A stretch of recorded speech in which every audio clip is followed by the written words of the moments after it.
Dans cette leçon, on va aller un peu plus en profondeur dans la petite partie réglage donc de tes exports et de ton fichier final pour que tu puisses vraiment comprendre ce que tu fais et que chaque petit bouton, chaque petite case à cocher, chaque petit menu déroulant n'ait plus de secret pour toi. Bien entendu, avant de voir cette leçon, il est super important que tu aies vu les vidéos sur la technique vidéo, que tu te sois renseigné un petit peu pour avoir appris les choses qui sont nécessaires parce qu'il y a des choses que je ne peux pas t'expliquer là, que j'ai déjà expliqué dans ces vidéos. On a déjà vu l'interface et donc je te réexplique le concept rapidement puisque je ne te l'ai pas expliqué dans l'interface de la leçon précédente. Quand tu as fini ton montage, tu viens dans la fenêtre Deliver ici, tu fais ton paramétrage ici, donc soit en utilisant les paramétrages rapides que tu peux trouver là, soit en faisant Custom et en faisant toi-même tes réglages. Ensuite, une fois que tu as fait tes réglages ici, tu viens ici vers Render et tu vérifies bien soit que tu veux donc toute ta timeline exportée et donc tu es sur Enter Timeline. Tu vois que là, le point In est au début, le point Out est à la fin automatiquement. Si tu ne veux pas tout, tu déplaces tout simplement ton curseur ici pour voir ce que tu veux sélectionner. Ensuite, tu cliques ici et tu vas sur In Out Range. Et donc là, tu mets un point In et un point Out. Ensuite, tu viens ici cliquer sur Add to Render Queue. Il va apparaître automatiquement ici dans Render Queue et tu pourras faire Start Render pour faire ton export. Maintenant que tout ça c'est clair, on va revenir ici dans cette partie-là pour voir comment fonctionnent tous ces réglages et que veut dire tous ces petits trucs-là qu'on voit partout. Dans un premier temps, tu l'as compris, ici tu as des choix de pré-réglage. Donc si tu ne veux pas te casser la tête, si tu ne veux pas, que tu ne sais pas, que tu ne veux pas apprendre, tu as des réglages ici qui sont de très très bonne qualité, qui fonctionnent très très bien et tu peux les adapter après à tes besoins pour pouvoir correspondre à ton montage et à ce que tu veux sortir pour la destination où tu veux sortir. Donc là par exemple tu as YouTube, tu as Vimeo, tu peux envoyer directement à Final Cut 7, tu peux faire une XML pour Premiere, avec Avid tu peux faire un AF, tu peux aller vers Pro Tools et tu peux faire uniquement de l'audio, donc sans vidéo. Maintenant tous ces pré-réglages là, tu peux aussi les faire à la main dans Custom directement. Et donc moi ce que je vais te montrer c'est Custom, puisque dans Custom on va avoir tous les réglages à notre disposition et on va pouvoir voir justement donc comment on paramètre et quel truc veut dire quoi. On va commencer par un truc très très simple, c'est tout simplement ici le file name. Là, il n'y a pas de titre parce qu'on ne l'a pas réglé ici, donc on le réglera après. Et le deuxième truc dans ce petit carré, c'est tout simplement Location. Donc ça, c'est l'endroit où va être fait ton export. Pour choisir, tu appuies sur Browse et là, tu choisis un disque dur. Donc par exemple, je vais choisir Bruce Willis. Je peux faire ajouter un nouveau folder. Donc test formation. OK. Là, il a bien sélectionné test formation dans Bruce Willis. Donc je fais OK. Et quand je fais OK, tu vois que ici dans Location, il me le met bien sur G. Donc ça c'est Bruce Willis. Et dans Test Formation. Réglage suivant, ici c'est Render. Donc là on va choisir si on fait un render pour un single clip ou pour individual clips. C'est quoi la différence? Si tu fais single clip, il va faire le rendu de ce clip, donc comme un clip indépendant dans la longueur dans laquelle il est dans le montage, plus ce clip, plus ce clip, plus ce clip, et non pas tout ça en un seul fichier QuickTime ou un seul fichier qui correspond à ta réglage. Donc en gros, avec l'option Individual Clip, tu n'auras pas ton montage d'un coup, tu auras plusieurs plans qui forment ton montage. Donc nous, ce qu'on va faire, c'est Single Clip, puisqu'on veut notre montage en entier. D'ailleurs, on va se remettre ici en timeline entière. Juste en dessous de ce petit sélecteur, tu as donc trois menus principaux dans lesquels on va plonger plus en détail. Donc vidéo, audio. Bon, ça c'est assez évident, hein, vidéo et audio, je ne vais pas t'expliquer ce que c'est. Et après tu as File. Donc dans File, tu vas avoir tout ce qui est réglage du nom du fichier et réglage spécifique si tu fais de l'individual clip par exemple. Comme on y est, on va commencer par régler dans File. Donc ici on a File Name Use. Est-ce qu'on prend un custom? Donc c'est nous qui allons créer ici notre file name. Si tu regardes bien, il va changer aussi ici. Donc on va appeler test export.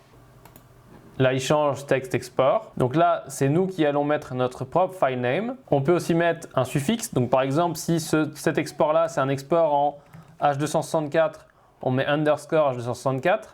Et comme ça, notre export, il sera fait directement avec la dénomination du codec, ce qui peut être pratique si on fait des exports en différentes variantes. Ça, c'est le premier choix, mais on peut choisir aussi de faire en timeline name. Et donc du coup, il reprendra le nom de notre timeline, ce qui peut être très pratique si tu as fait ton travail correctement dans DaVinci, puisque tu n'as pas besoin de tout renommer à chaque fois. Ensuite, on descend, on a le file subfolder. Donc ça, c'est le sous-dossier dans lequel sera mis notre export, donc le file. Si on met par exemple test subfolder, on verra que quand on va faire notre export, on aura un sous-dossier qui s'appelle test subfolder. Encore une fois, c'est très pratique si tu as différentes dénominations ou différentes versions d'export, ou alors si tu fais des exports de séquences d'images par exemple. Ensuite, on continue et en parlant de séquences d'images, ça c'est les digits, donc c'est le nombre de chiffres qui doivent être utilisés pour numéroter les séquences d'images. Ensuite, en dessous, tu as une petite option qui ne nous intéresse pas puisqu'elle concerne uniquement les exports en individual clips. Nous, ce qui nous intéresse, c'est celle-ci. Donc ça, c'est pour changer le timecode qui sera intégré à ton export. Donc nous, par définition, pour l'instant, c'est 1. Mais si on veut mettre, par exemple, 5, on peut mettre 5. Et donc, du coup, là, 5 heures, ce sera le début de notre timeline dans notre export. Le dernier réglage, c'est le render speed. Donc ça sert à limiter la vitesse de render de DaVinci. Donc tu vois, tu peux limiter à 25 images par seconde, à 50, 75 ou 100 ou maximum. Et donc maximum, ça veut dire qu'il va utiliser la capacité entière de ton ordinateur, de ta connexion à ton disque dur, de toute ton infrastructure pour faire le rendu à vitesse maximum. À propos de la vitesse maximum, pour tous ceux qui ont la chance de travailler sur des réseaux fibrés ou des réseaux où ils collaborent avec d'autres monteurs qui sont sur DaVinci, DaVinci recommande de justement utiliser cette fonction parce que DaVinci est tellement rapide en rendu que parfois, quand tu fais un rendu sur ton ordinateur et qu'il y a quelqu'un d'autre qui essaye de travailler sur le même serveur, donc ça passe par les mêmes tuyaux, et ben ça peut tellement prendre de bandes passantes sur le serveur que du coup ton rendu à toi empêche les autres de travailler. Maintenant qu'on a vu la partie file, allons voir la partie audio. Donc là, tout simplement, il faut cocher ici pour que ça exporte de l'audio, sinon ça n'exportera pas d'audio. Le premier choix, c'est le codec. Donc là, on n'a qu'un seul choix de codec puisque tout simplement, on a sélectionné Audio Only. Donc on va se remettre ici en Custom. Et maintenant, quand on clique, on a aussi l'AAC. Donc l'AAC qui est un format compressé qui est très bien, par exemple, pour exporter pour YouTube. Ensuite, on a le bit depth. Donc là, l'idéal, c'est de rester en 16 puisque beaucoup de choses sont en 16 en général. Mais si tu as un micro ou si tu as capté du son avec un système qui est en 24 ou en 32, il est meilleur de régler ton export à partir du moment où ton projet était aussi réglé en 24 ou en 32 et donc de régler pour que ça corresponde à ta source. Donc ça, si tu as tourné avec un micro et un enregistreur qui enregistre à 24 ou à 32, il faut que tu fasses correspondre. Ensuite, en dessous, on a des réglages qu'on n'a pas besoin de toucher puisque la plupart du temps, on ne fait pas des rendus trop spécifiques en audio, on n'a pas besoin de plus compliqué que juste la piste principale en stéréo. Donc on ne touche pas ça, on n'a pas forcément besoin. On va aller maintenant dans vidéo où là on a beaucoup plus de travail. Donc là c'est pareil, si tu veux activer, il faut tout simplement cocher ici pour que ça exporte la vidéo, sinon tu n'auras pas de vidéo. Ensuite ici tu choisis ton format. Donc là tu as 1,5 tonne de choix. Bien entendu, le mieux, le plus versatile, c'est de prendre du QuickTime. Donc ça, c'est le format étant le conteneur. Et donc bien entendu, selon le choix de ton format, ça impactera les codecs puisqu'ils ne sont pas tous compatibles les uns avec les autres. Bien entendu, dans QuickTime, tu as pas mal de choses, tu vois. Aussi parce que moi, j'en ai plein d'installés sur mon ordinateur. Si je mets AVI, tu vois que je n'ai pas la même quantité de choix puisque bien entendu, le format AVI n'étant pas extraordinairement génial, ne permet pas de faire beaucoup de codecs avec. Ensuite, on continue. Si on prend le DPX, tu verras que c'est la même chose. Puisque là, on arrive sur de la séquence d'images. Le DPX, on l'a déjà vu ensemble. Pareil, si on prend de l'EXR, ça c'est de la séquence d'images de très grande qualité qui a été inventée par ILM, donc Industrial Light Magic, pour faire des effets spéciaux. Donc ça va être très lourd, pas besoin de prendre ça. Ensuite, ici DCP, ça te permet de faire de l'encryptage et de la préparation de DCP. Donc c'est un peu plus complexe et là, on arrive dans des trucs très poussés. Qui en plus doivent être vérifiés correctement. Donc ça, pour ce qui est du DCP, on ne le verra pas forcément, peut-être dans un bonus, mais c'est pas sûr. Si on continue dans les exemples, ici on a les MXF OP-Atom et OPA1, donc qui sont spécifiques pour Avid, qui sont créés par Avid et qui sont spécifiques. Ensuite du MP4, mais c'est pareil, il faut éviter le MP4, autant prendre QuickTime. Et après du TIFF, donc là c'est de la séquence d'images plus légère, qui sera très pratique pour une alternative au DPX ou au EXR. Nous on va se mettre en QuickTime parce que c'est le truc qu'on va prendre le plus souvent. Ensuite on va choisir le codec en dessous et donc là des codecs tu vois que moi j'en ai plein parce que j'ai le DNX installé sur mon ordinateur puisque j'ai aussi Avid. Si tu n'as pas les codecs, il faut que tu les cherches sur internet pour les installer. Donc là tu vois on a du Grass Valley, donc ça c'est Sony Vegas il me semble. Ensuite le H264. Là, du non compressé, donc le non compressé, c'est extrêmement lourd. Et du photo JPEG. Donc nous, ce qu'on va prendre, c'est du H264 parce que c'est très bien pour faire un export basique. On continue. Ici, on a Network Optimisation. Donc ça, c'est une fonction très cool qui permet, si tu échanges tes fichiers via Internet et via des réseaux, qui te permet à la personne qui reçoit le fichier de commencer à le lire en théorie alors qu'il n'est pas encore fini de copier. Donc voilà, ça tu peux le cocher, ça ne coûte pas plus cher et ça te permet d'optimiser le codage du fichier pour pouvoir le partager. Ensuite, on arrive sur la partie fun.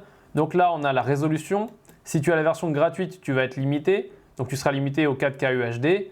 Nous, ce qu'on va mettre, c'est du 4K UHD, hop, ici. Et si tu as la version payante de DaVinci, là, tu peux faire ce que tu veux. Et tu peux même d'ailleurs mettre Custom et rentrer ce que tu veux comme réglage. Custom, c'est très pratique d'ailleurs si tu veux faire de la vidéo carrée pour Instagram, de la vidéo, voilà, de la résolution que tu veux. En dessous, on a le framerate. Donc là, tu vas être limité seulement au framerate de ton projet, puisque DaVinci ne va pas te permettre de sortir dans un framerate qui n'est pas celui de ton projet. On continue. Ici, tu as la qualité. Donc, soit tu mets en automatique et tu choisis ici ce que tu veux comme qualité, ou alors tu peux aller ici pour réduire la taille de ton fichier. Et donc à ce moment-là, là on est à 10 000 kilobits, donc 10 mégabits.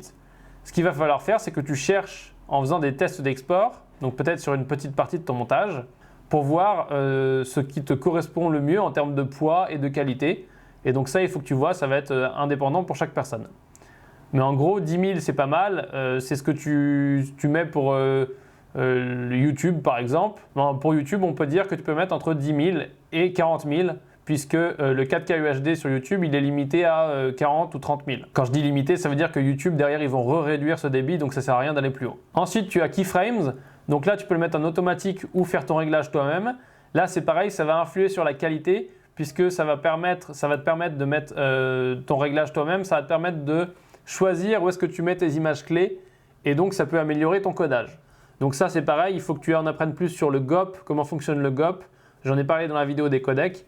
Mais ça touche à ça et là c'est un peu complexe, donc tu n'es pas obligé de le changer et vaut mieux pas le changer si tu ne sais pas ce que tu fais. Il faut laisser cocher le frame rendering parce que ça par contre ça fait du bon travail tout seul. Ensuite ici tu as encoding profile, donc ça tu peux le mettre en auto et si tu sais ce que tu fais encore une fois tu peux choisir ici ce que tu veux, mais ça c'est ce qui te permet d'avoir donc de faire les petits réglages de finesse sur par exemple ce codec H264. En utilisant ces réglages là tu peux être super fin et avoir vraiment un truc parfaitement affiné. Encore une fois, si tu ne sais pas ce que tu fais, il vaut mieux consulter les documentations qui sont en ligne qui concernent le codec H264 pour savoir ce que tu fais. On continue, on a les Advanced Settings, donc on va ouvrir ça. Et là, donc il y a pas mal de choses qui sont intéressantes et qui ne seront plus comme étaient celles-ci, comme notamment Encoding Profile, qui ne sont plus dépendantes du codec. Ça, c'est les réglages de DaVinci. Donc ici, on a le pixel aspect ratio. Ça, tu connais. Si tu es en square, ce qui est ton cas, si tu n'as pas tourné en anamorphique. Si tu as tourné en anamorphique, tu mets CinemaScope. Ici, data level. Donc ça, c'est selon les normes de codage couleur. Donc ça, c'est pareil. Le mieux, c'est de le laisser en auto si tu ne sais pas ce que tu fais. Ensuite, le data burn in. Donc ça, le data burn in, tu le verras dans une leçon bonus. Mais de manière générale, ça te permet de choisir si tu veux le data burn-in qui est programmé dans le projet ou si tu n'en veux pas. Ici, tu peux choisir d'utiliser les médias optimisés. Donc si tu coches cette case, il ne va pas utiliser tes médias sources. Donc par exemple, si tu as tourné avec une RAID en 8K, il ne va pas utiliser tes médias 8K pour faire le rendu. Il va utiliser les médias optimisés que tu as créés et que tu as utilisés pour monter. Ensuite, c'est pareil, là, les render cache images, il ne va pas refaire les rendus. Tu vois qu'ici, j'ai des rendus qui sont faits. Donc, il va utiliser automatiquement les rendus. Ça, il faut faire très attention si tu coches cette case parce que tu te rappelles bien, il y a des problèmes de rendu parfois quand tu as des médias offline et donc tu peux te retrouver avec des problèmes. Ensuite, réglage très important. Donc ça, Enable Flat Pass, c'est tout simplement la possibilité de faire un export flat.